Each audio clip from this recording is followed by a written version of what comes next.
नमस्कार, आपका स्वागत है आज की शिव पुराण कथा में। आज का युग कलयुग वह समय है जब इंसान के पास सब कुछ होने के बावजूद मन में शांति नहीं है।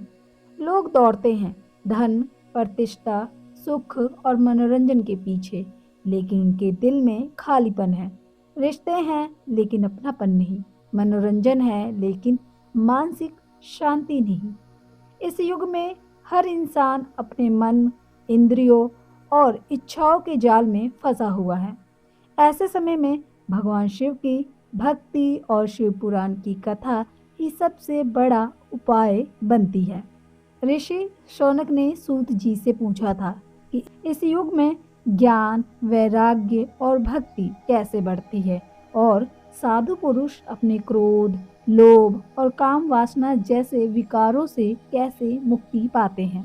सूत जी ने उत्तर दिया कि ये सब शिव पुराण के श्रवण और अध्ययन से संभव है, क्योंकि ये केवल कथा नहीं बल्कि जीवन बदलने वाला दिव्य मार्ग है। शिव पुराण सुनने और समझने से मनुष्य निष्पाप हो जाता है और अतः शिवलोक की प्राप्ति करता है। यह युग कठिन है, तप कठिन है, परंतु कथा सुनना, श्रवण करना और मन में श्रद्धा रखना ही सबसे सरल और प्रभावी साधन है। शिव पुराण में बताया गया है कि भगवान शिव केवल नियम या कर्म देखकर नहीं बल्कि मन और भक्ति देखकर अपने भक्तों का उद्धार करते हैं, चाहे कोई कितना भी पापी क्यों ना हो। यदि वह कथा सुनता है और मन में श्रद्धा रखता है तो भगवान शिव उसे अपने मार्ग पर ले जाते हैं। आज के समय में ये बहुत महत्वपूर्ण है, क्योंकि लोग धन और प्रतिष्ठा में डूबे हुए हैं, अपने क्रोध और काम वासना को नियंत्रित नहीं कर पा रहे हैं और जीवन की सच्ची शांति से दूर हैं। इस संदर्भ में देवराज ब्राह्मण की कथा आती है। देवराज एक साधारण ब्राह्मण था, लेकिन वह जीवन में अनियमित था, धर्म के नियमों से दूर था और पाप में डूबा हुआ था। उसने धन को धर्म में नहीं लगाया, अनेक मनुष्यों को ठगा और वासनाओं में फंसा हुआ था। लेकिन एक दिन वह एक गांव में गया, जहां एक शिवालय में साधु और महात्मा शिव पुराण की कथा सुना रहे थे। जवर यानी बुखार से पीड़ित वह ब्राह्मण कथा सुनता रहा। उसकी श्रद्धा इतनी थी कि भले ही वह पूरी तरह स्वस्थ नहीं था, लेकिन कथा उसके मन में प्रवेश कर गई। जब यमदूत उसे ले जाने आए तब भगवान शिव के दूत प्रकट हुए। उन्होंने देवराज को यमदूतों की चंगुल से छुड़ाया और उसे कैलाश पर्वत पर भगवान शिव के हाथों में सौंप दिया।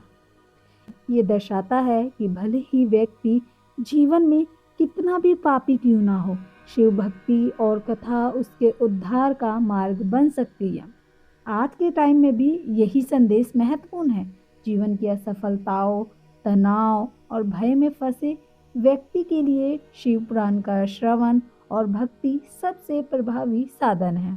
कलयुग में भगवान शिव हमें दिखाते हैं कि भक्ति केवल पूजा या व्रत तक सीमित नहीं है। भक्ति का अर्थ है श्रद्धा और मन का जुड़ाव। यदि आप कथा सुनते हैं, इसे समझते हैं और अपने मन में जगह देते हैं तो वही सबसे बड़ी साधना है।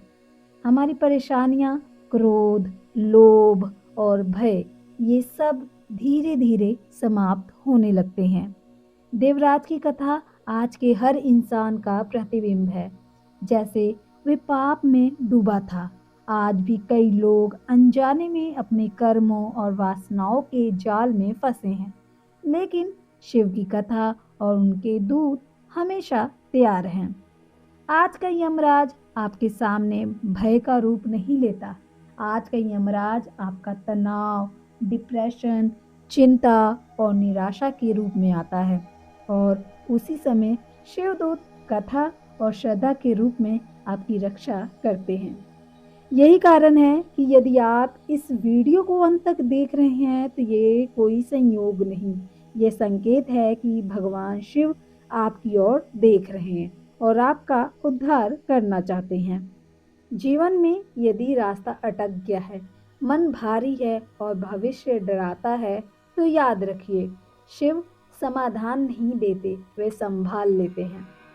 उन्हें अपने भीतर आने दें। आज शिव आपसे कुछ नहीं मांगते, ना पैसा, ना प्रतिष्ठा, ना कठिन तप। बस थोड़ी देर उनके साथ बैठिए। यदि ये कथा आपके मन को एक पल के लिए भी शांत कर सकती है, तो समझिए कि शिव का स्पर्श आपके जीवन में हो गया है।